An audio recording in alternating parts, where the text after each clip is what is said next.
When I was 19 years old, I was married, and 4 years later, I got divorced.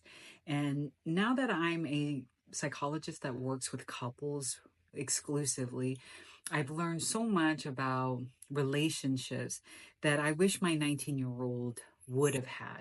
When I was married to my ex-husband, I was in the military, I was young, I was very career driven and career oriented, and I wanted to be the best at my career because my career was what I can control. People I couldn't, but my career and how I advanced was how I wanted to move through the world. And that's how I viewed success. So marriage just kind of fell in my lap. I had never considered wanting to be married before. And there are three things that when I reflect on my 19-year-old self and her deciding to get married and ultimately getting married when she was 20, I wish these questions were reflection questions that she was asked. So the first one is, why are you truly getting married?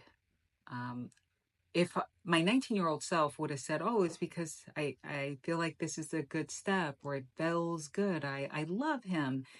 And while that is nice and good, I hadn't had any notable models of what a healthy marriage looked like. Yeah, I had extended families that were married, but up close was my parents, and their marriage was not fun at all. So I was not very interested in having that version of marriage. So I was like, okay, as long as it didn't feel like that, then it must be a good marriage. But I never looked at what it meant to actually invest in a marriage, in a companionship. And so it never occurred to me to look beyond my feelings in the moment.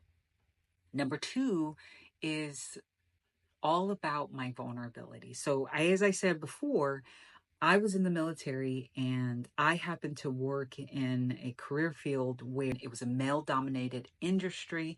And so vulnerability was absolutely not something that you showed or you do. So that just only perpetuated my mindset of being this hardened, independent, fierce woman who didn't let anything affect me. And when I reflect back on that, vulnerability is how you grow.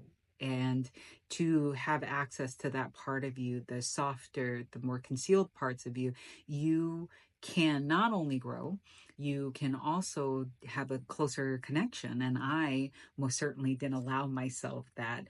I would say between my ex-husband and I, he was very open to his emotions, surprisingly